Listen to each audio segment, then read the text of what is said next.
안녕하세요. 명절 지내고 남은 황태포는 국만 끓이지 말고 이렇게 만들어 보세요. 흔한 반찬이 귀하고 맛있는 반찬으로 변신합니다.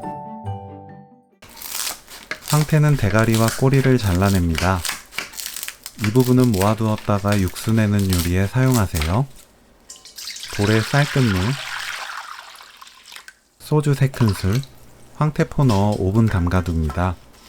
쌀뜨물은 황태포가 잠길 만큼 부으면 돼요. 5분 후 물이 뚝뚝 떨어지지 않게 짜서 준비합니다.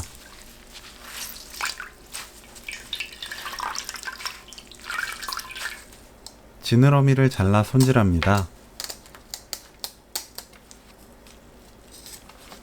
촉촉해진 황태포 살을 만져보면 가시를 쉽게 찾을 수 있어요.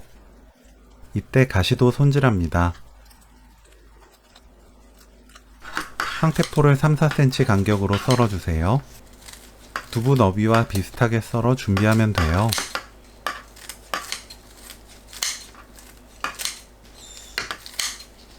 씻은 두부는 물기를 닦아주세요. 황태와 비슷한 크기로 썰어줍니다. 두께는 1cm 정도로 썰면 부서지지 않고 딱 먹기 좋아요. 두부를 펼치고 고운 소금 2꼬집 골고루 뿌려 10분 놓아둡니다.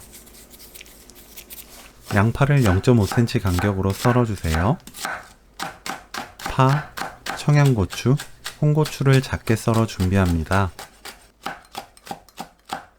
두부 물기를 닦아냅니다. 팬에 식용유 2큰술 두르고 두부를 노릇하게 구워주세요. 꼬들꼬들한 두부가 좋다면 바짝 굽고 부드러운 두부가 좋다면 색만 노릇할 정도로 살짝 구워 사용합니다. 두부 구운 팬에 남은 식용유는 절대 닦지 마세요. 들기름 1큰술 추가하고 황태포를 껍질 있던 부분이 바닥으로 향하게 넣어 약불로 구워줍니다. 황태가 기름을 순식간에 빨아들일 거예요. 그때 식용유 1큰술 추가합니다. 누르면서 구우면 골고루 잘 구워져요. 2분 후 뒤집어 주세요. 노릇한 정도로 구우면 되는데 구워서 사용하면 더 고소해지고 살이 풀리지 않습니다.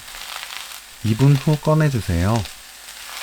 쌀뜨물 300ml, 진간장 2큰술, 미림 3큰술, 고춧가루 2큰술, 다진 마늘 1큰술, 생강청 3분의 1큰술, 물엿 1큰술 반, 된장 2큰술 넣고 섞어주세요. 팬에 양파 깔고 황태와 두부를 켜켜이 올립니다.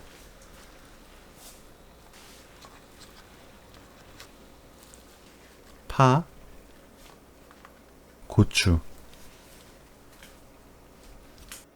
양념 넣어주세요.